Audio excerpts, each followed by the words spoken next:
1963, Canton. Un jeune garçon voit le jour. Très tôt, il fréquente des organisations criminelles, en particulier le dangereux Big Circle Gang.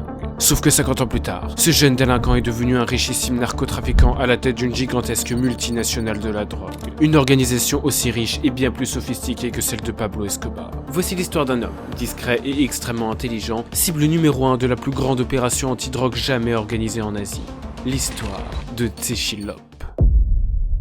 Le Big Circle Gang, c'est un gang extrêmement violent et immoral, créé par d'anciens gardes rouges, des jeunes fanatisés par le communisme de Mao sous la révolution culturelle.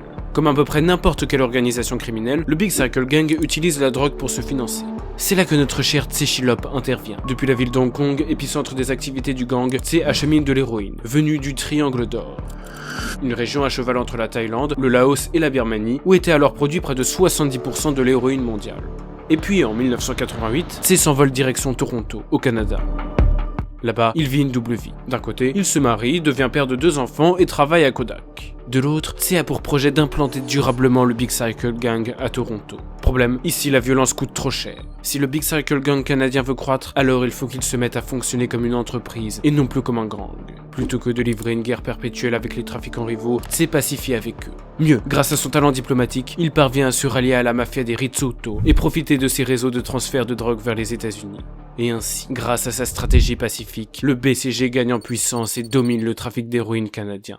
Tse est alors au sommet de sa gloire. Il s'enrichit, se met à vivre luxueusement, rencontre des stars. En fait, il acquiert une vraie petite notoriété à Toronto.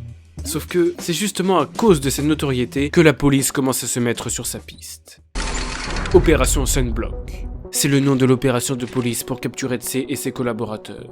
Au fil des années, des dizaines de membres de Big Circle Gang sont arrêtés, et bientôt tous finissent par être emprisonnés. Sauf notre cher Tse. Alors, 1 an, 2 ans, 3 ans passent sans trouver la moindre trace de lui. C'est un certain Mark Calnan, agent du FBI, qui parvient avec ses équipes à le localiser à Hong Kong. Et en août 1998, Tse est arrêté dans un restaurant. Après des années de succès, le business et la carrière de Tse s'effondraient. Mais devinez quoi, Tse ne va pas chercher à s'enfuir ou attaquer les policiers. Non, à la place, il sourit.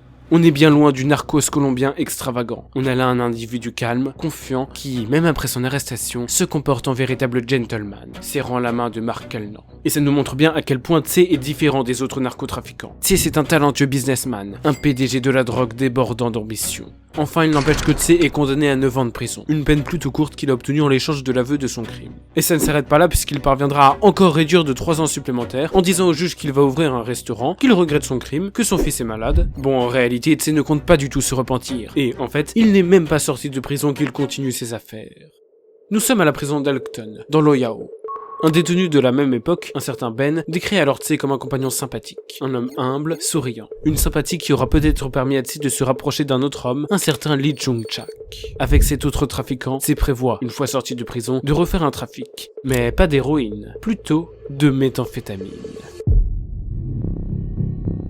On est en 2004, et les drogues synthétiques dont fait partie la méthamphétamine sont de plus en plus populaires aux États-Unis. D'autant plus qu'elles sont beaucoup moins chères et compliquées à produire que l'héroïne ou la cocaïne. Là où l'héroïne nécessite la culture de pavot et une importante main-d'œuvre, la méthamphétamine n'a besoin que de quelques chimistes et de produits chimiques bon marché.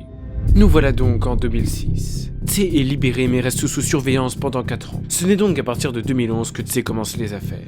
Et à partir de là, les choses vont aller vite, très vite. En s'associant avec Lee Chung-chak, il fonde à Hong Kong Samgor, appelé par ses membres The Company. La particularité de Samgor, c'est que la livraison de meth est garantie. Si la meth était saisie par la police, Samgor la remplaçait sans coût supplémentaire pour l'acheteur. Et cette particularité qui peut sembler anodine va permettre à Samgor de dominer la concurrence et de s'imposer sur le marché. The Company grossit, Tse s'enrichit, mais il reste encore loin de l'empire qu'il souhaite développer. Et pour cela, Tse va se servir de son prodigieux sens de la diplomatie. Au fil des années, il parvient à rallier des gangs criminels comme le Katorska ou le Sunye. Et je ne sais pas si vous vous rendez compte de l'exploit de Tchilop. On parle là d'organisations criminelles anciennes, comprenant des dizaines de milliers de membres et qui, depuis des dizaines d'années, s'entretuaient. Et Tchilop, en leur promettant qu'en s'unissant le profit de tous sera maximisé, parvient à faire cette union impossible, cette union si redoutée par les gouvernements. Et ça va encore plus loin. Au Japon, des yakuza intègrent Samgor, des groupes criminels australiens et même la mafia libanaise rejoignent l'organisation. Samgor s'internationalise. Le tout sous la main de Tse et Lee qui coordonnent à la perfection ce business. Et laissez-moi vous montrer comment ça fonctionne. Première étape, la production. Des dizaines de méga laboratoires dissimulés dans l'état du Shan, en Birmanie, produisent en masse de la méthamphétamine, mais aussi de la yaba, un mélange de meth et de caféine, et de la kétamine. Le tout avec le soutien des groupes rebelles locaux qui profitent des bénéfices et assurent la sécurité du trafic. Deuxième étape, l'acheminement. La drogue est cachée dans des sachets de thé, puis expédiée jusqu'en Thaïlande via des porteurs traversant quotidiennement la frontière. De là, des passeurs se chargent de livrer la drogue aux clients. Troisième étape, le blanchiment d'argent, qui consiste à transformer de l'argent obtenu illégalement en de l'argent légal. Plusieurs moyens sont utilisés, l'immobilier, mais surtout les casinos. Ils utilisent en particulier les tours junket, des voyages organisés pour les riches joueurs de casino. L'argent sale paye ces tours opérateurs junket, qui eux transforment cet argent en jetons de casino, qui eux sont convertis dans la monnaie du pays du casino, comme le dollar en Australie. Félicitations, vous savez maintenant comment blanchir de l'argent.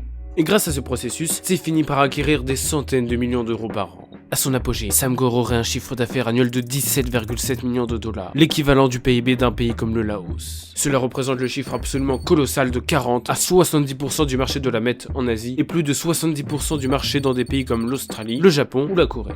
C'est lui en profite bien. Il vit comme un milliardaire, jouant au casino régulièrement et achetant des domaines luxueux. Mais il retient les leçons de son précédent business. Il reste très discret et s'entoure d'une garde personnelle de 8 kickboxers thaïlandais, assurant sa sécurité.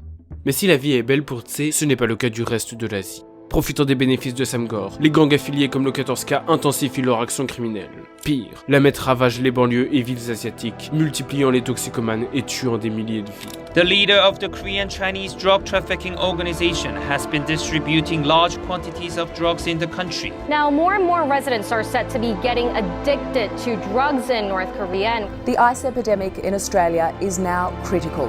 A drug dealer will kill 2,000, 3,000, 5,000 people. Australia is losing the war against methamphetamines. L'action de Tse n'est plus tolérable. Il faut que ça cesse. L'enquête débute en Australie, sous la direction de l'AFP, police australienne. Nous sommes en 2011, et l'AFP démantèle un petit groupe de dealers australiens. Mais plutôt que de simplement envoyer tous ces trafiquants en prison, l'AFP les a mis sous écoute pour remonter dans la hiérarchie. Au fil des années, des noms, dont celui de Tse Chilop et Lee Chun-chak, émergent, mais l'AFP était encore très loin d'imaginer la puissance de ces deux hommes. Enfin, ça c'était avant l'année 2016. Nous sommes à l'aéroport de Rangoon. Un jeune Taïwanais du nom de Tse comporte des traces étranges sur les mains, des traces qui ressemblent à celles de quelqu'un qui aurait manipulé de la drogue en grande quantité. Tse est alors arrêté, puis fouillé. On trouve sur lui des paquets de kétamine et, surtout, une mine d'or, son téléphone. En l'examinant, l'AFP découvre une quantité de visages, d'informations sur le trafic, de chiffres et de documents confidentiels. Ils comprennent rapidement que le trafic de meth en Asie est centralisé autour d'un même cartel, et donc d'une même personne. Mais qui ? Les fouilles continuent, et puis, un jour, un enquêteur tombe sur une photo. Oui, je connais cet homme. C'est un trafiquant originaire du Canada. Comment s'appelle-t-il ? Ah oui, Tse Chilop.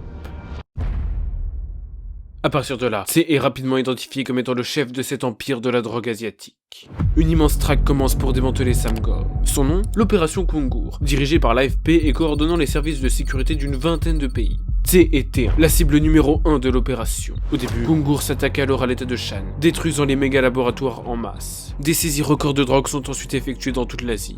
Mais Tse demeure imperturbable, introuvable et continue d'inonder l'Asie de ses drogues tueuses.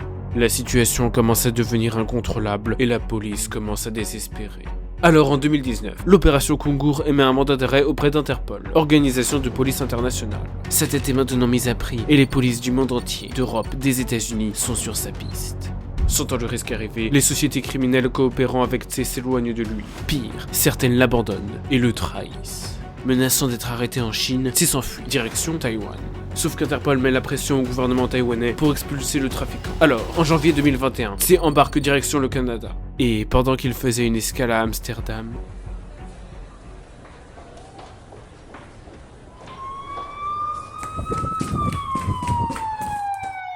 Après une traque de 4 ans, le 22 janvier 2021, Tse était arrêté, restant digne et calme comme à son habitude.